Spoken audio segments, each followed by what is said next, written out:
Message complotiste, face à la polémique, Menalit quitte The Voice. Menalit Tissem, candidate vedette de The Voice, a annoncé jeudi dans une vidéo qu'elle abandonne l'aventure. Une situation inédite dans l'histoire du télécrochet.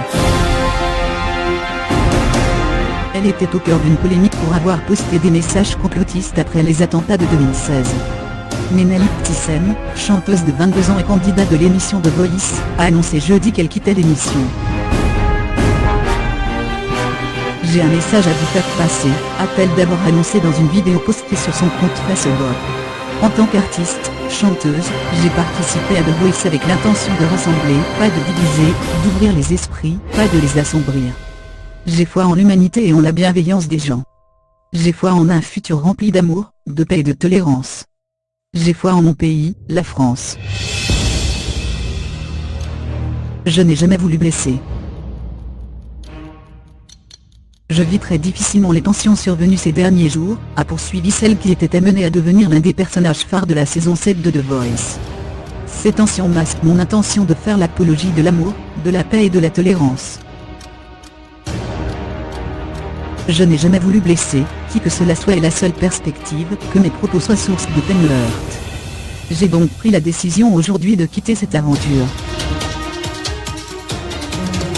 Je m'efforcerai de faire de cette épreuve une force pour continuer à diffuser un message de paix et de tolérance, loin de ces fanatismes, explique-t-elle. Je garde le sourire et ne céderai pas à la peur. Dans un communiqué, ITV Studio, la société de production de The Voice, dit respecter le choix de sa candidate, malgré des excuses sincères, l'environnement restait proposant. Nous espérons que sa décision et les mots choisis pour l'exprimer, permettront d'apaiser les tensions. Avec beaucoup de talent et une grande sensibilité, Menel a ému le public lors de son audition à l'aveugle en portant un message de paix et de tolérance. D'anciennes publications exhumées.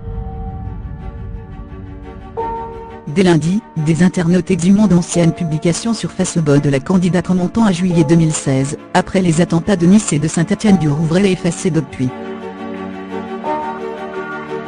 La jeune famille accusait le gouvernement d'être les vrais terroristes, et mettait en doute l'attentat de Nice. D'autres captures d'écran, notamment relayées par l'extrême droite sur les réseaux sociaux, montrent en outre qu'elle partageait sur Facebook des publications de l'islamologue controversé Tariq Ramadan de Dieudonné. La jeune femme s'est entre-temps excusée sur son compte Facebook. Depuis quelques jours, des messages que j'avais postés en 2016 sur mon Facebook privé sont ressortis. Ces messages étaient l'expression d'une peur que je partageais seulement, à cette époque, avec mes amis sur ce réseau. Je regrette profondément ces messages, écrit-elle. Mardi, l'association des victimes de l'attentat de Nice, Promenade des Anges, avait condamné dans un communiqué les propos de la candidate, et appelait TF1 à donner une suite exemplaire à cette affaire.